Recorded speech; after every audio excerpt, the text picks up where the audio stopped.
Continuando o manual de escatologia,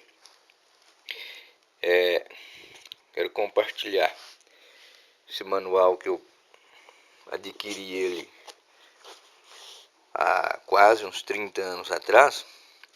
Então eu adquiri esse manual de escatologia. Então eu venho lendo ele aos poucos, um manual muito grosso. E aí quero compartilhar ele na leitura aqui.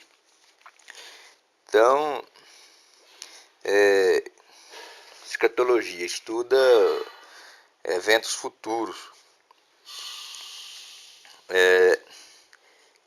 E aí eu quero ler aqui onde fala sobre os juízos da tribulação.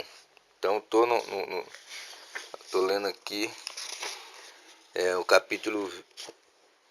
A minha vista está ruim mesmo, não estou enxergando esse 21. Olha o tamanho da lupa que eu uso. Capítulo 21, os juízos da tribulação. Aí nos juízos da tribulação tem os selos, né? Apocalipse capítulo 6, Deus está lhe dando em ira. Fala do 7 selos, né? Selado com 7 selos. Então vai quebrando o selo, vai vindo os juízos da tribulação. E aí eu já andei lendo aqui. Aí vem os selos, né? Dentro do juízo da tribulação tem os selos. Aí as taças. Isso aqui eu já li, as taças. Como é que é? Não, as taças é aqui, né? Isso aqui é as trombetas, né? É as trombetas. Os selos, as trombetas e as taças. Agora vamos ler aqui o quarto. Aqui, ó, quarto. O juízo contra a Babilônia. Então deixa eu ler esse pedacinho aqui, ó. Então esse pedacinho aqui para cá, essa página, mais essa página, ixi, é grande aqui, hein? Mais essa outra página, é o julgamento da besta e seu império. Ainda estamos nos juízos da tribulação. Aí vem o julgamento da besta e do seu império. Pronto, aí acaba aqui. Aí depois vem a quinta sessão, as profecias relacionadas ao segundo advento. Então vamos ver se a gente consegue ler. A começar daqui, ó. Essa pequena porção, mais essa uma página, 2 páginas, 3 páginas, 4 páginas. E esse pedacinho dessa página. Vamos ver se nós conseguimos ler. Mas aonde nós parar, onde provavelmente o celular deve acabar a bateria. Se ele não acabar, nós termina. E aí se ele não terminar, vamos lendo. Depois nós vamos ver aqui.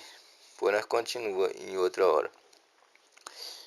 Às vezes não vai dar para focar o celular aqui, texto, que eu não enxergo aqui para ver. Eu tenho que usar a lupa. Então, para mim usar a lupa, não tem como eu olhar no celular. Então tem que pôr aqui por baixo, tirar o celular para fora. Então vamos. O juízo contra a Babilônia. Apocalipse 17 esboça o juízo da grande meretriz, o sistema religioso apóstata que existe no período tribulacional. A igreja professante, incrédula, entrou no período tribulacional. Apocalipse capítulo 2, versículo 22 e Apocalipse capítulo 3, versículo 10. Eu vou citando as referências. E dela surgiu um grande sistema religioso, dominado pela grande meretriz. Letra A. Aqui, ó, letra A. A descrição da grande meretriz. Vamos ver quem é a grande meretriz, segundo este manual de escatologia. João apresenta uma descrição detalhada desse sistema. Primeiro, o sistema é caracterizado como uma meretriz. Apocalipse capítulo 17, versículo 1 e 2 e 15 e 16. Ela alegava ser a noiva de Cristo, mas caiu de sua posição pura e tornou-se uma meretriz. Segundo, o sistema é um condutor de negócios eclesiásticos.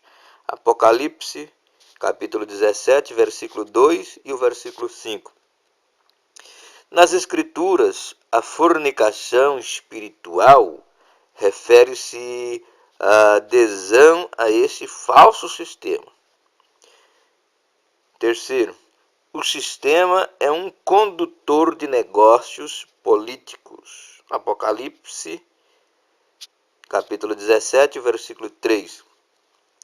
Parece controlar a besta na qual monta. Quarto.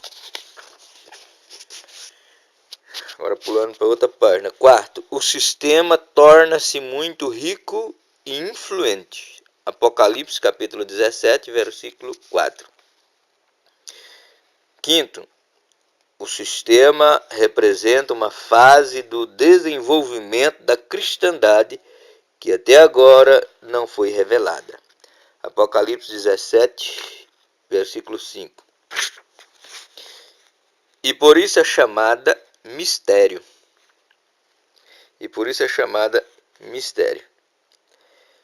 Sexto, o sistema é o grande perseguidor dos santos. Apocalipse 17, versículo 6. Sétimo, o sistema é organizado mundialmente. Apocalipse 17, versículo 15.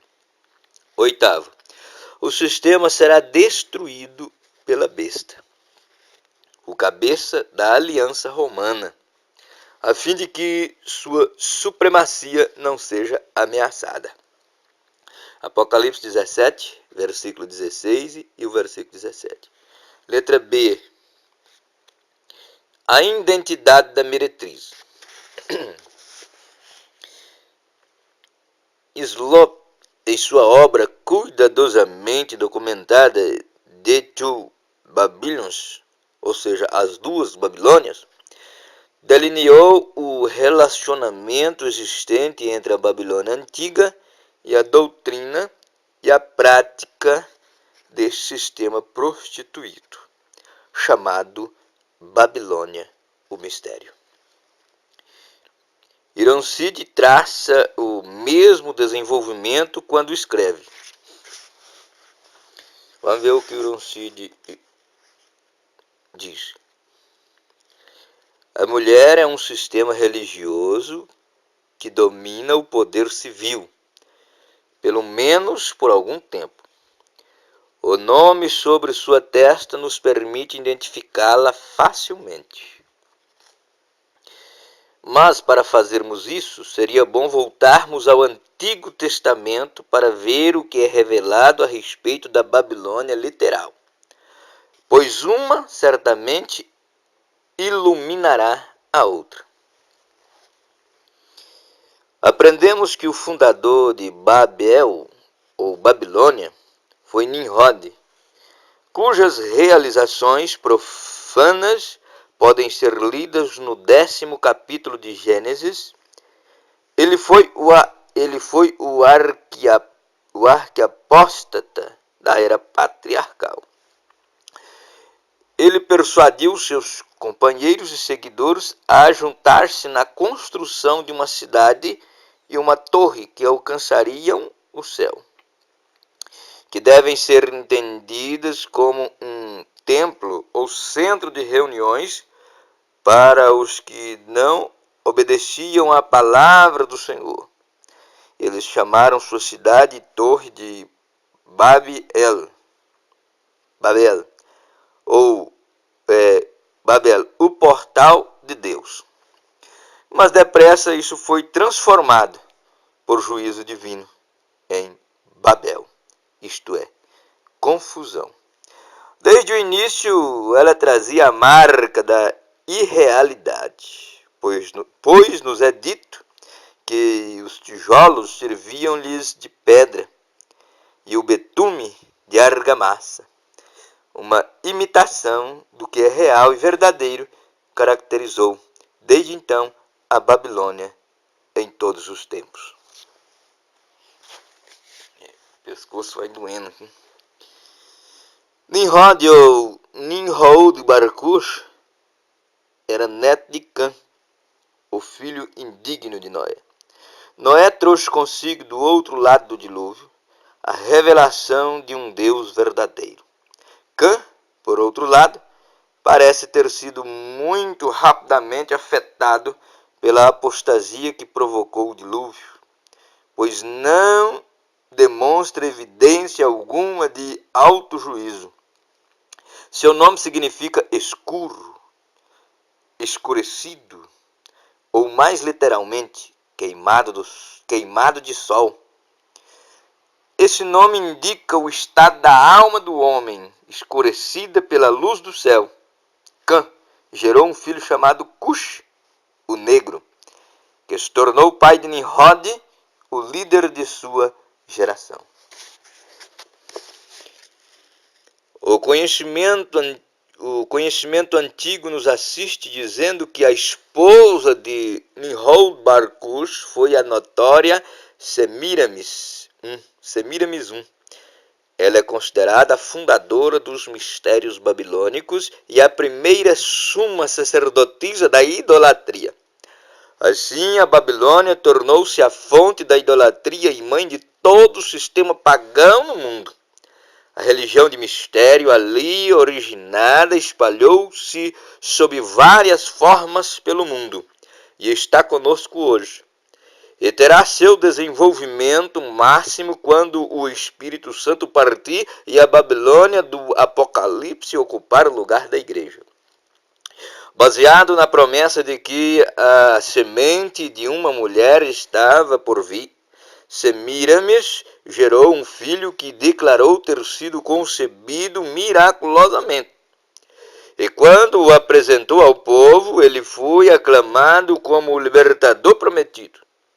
Esse era Tamuz, contra cuja adoração Ezequiel protestou na época do cativeiro.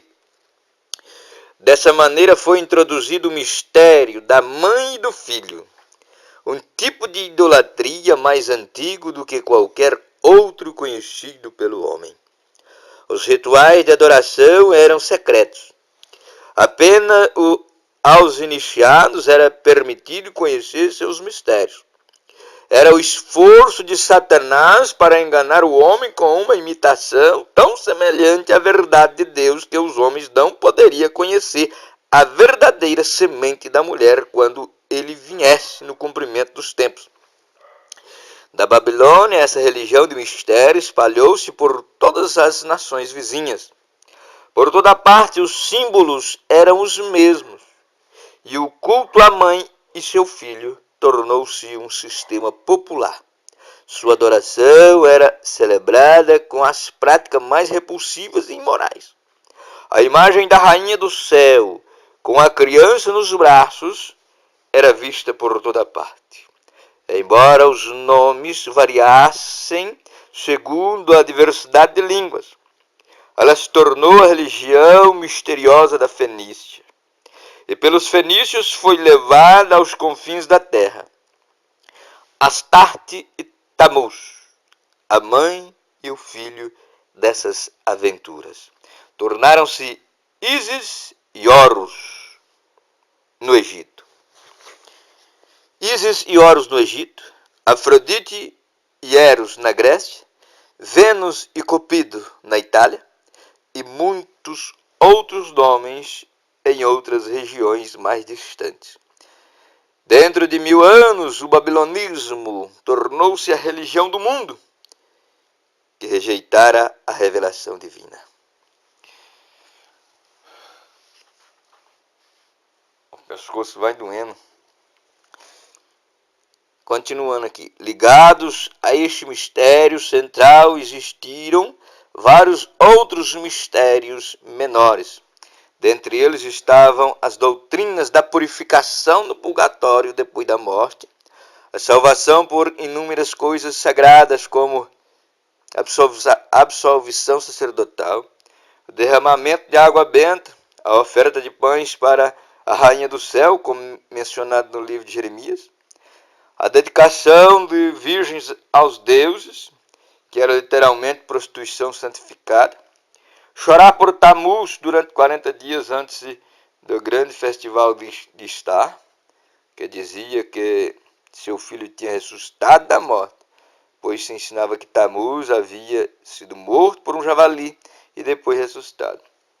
O ovo era sagrado para ele, pois representava o mistério de sua ressurreição, assim como o pinheiro foi o símbolo escolhido para honrar seu nascimento no solstício do inverno, quando a cabeça de um javali era comida em memória de seu conflito e uma tora de madeira era queimada em meio a muitas práticas misteriosas. O sinal da cruz era sagrado para Tammuz, pois simbolizava um princípio de vida e a primeira letra do seu nome. A cruz é representada sobre inúmeros altares e templos mais antigos e não se originou, como muitos supõem, com o cristianismo. Então vamos marcar aqui, depois nós continuamos aqui, ó. Então tá. Deus te abençoe.